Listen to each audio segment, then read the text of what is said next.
Whether it's been 5 years or 20 years, being forced to say goodbye to a job can be rough. The COVID-19 pandemic has forced many into a job hunt. People are now thinking of ways to dust off and polish that resume to move on. Making your resume better than the rest can be tough. Gretchen Hayslip is one of many having to do this. Her hours were greatly impacted during the pandemic. It was just really stressful, trying to figure out, hey, how am I going to work through this if they cut back my hours to, them closing down places and like slashing hours like in half, going from 40 plus to only 20. So if it's been a while since you updated this important document, here's what you need to do. First, constantly update it. Even if you are comfortable in your job and you're working from home, it's always a good idea to keep your resume as current and updated as possible. Anytime I have a change in like a position, whether it's like I have like new responsibilities at my job, or I leave a job, I'll update it, and then I always try to go and look at it every month. Hayslip also adjusts her resume to match job descriptions.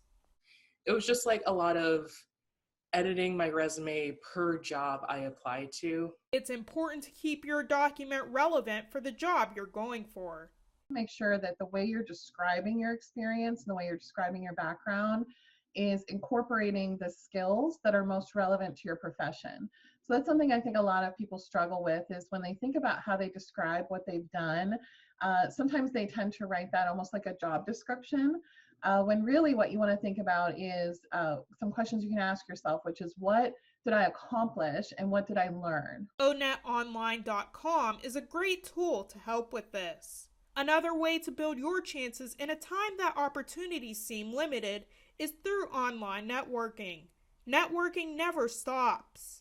I think if you're just getting started, a great way to really build your online network is through LinkedIn, which is probably the most well-known online networking site. What's great about LinkedIn is that you do create your profile so that others can find you, including recruiters. But you have the opportunity to expand your network by engaging with content. You can share content that's relevant in your profession. You can comment on other people's content.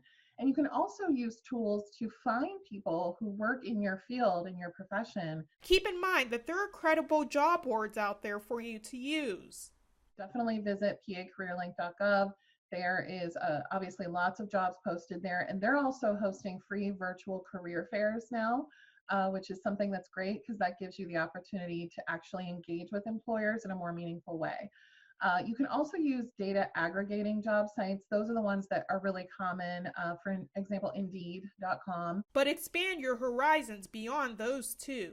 What I would suggest as a strategy to go even a little bit further is to instead think about what companies hire people with your skill set or hire people in your desired profession. While everyone is dealing with uncertainty, Hayslip and Clem have some advice.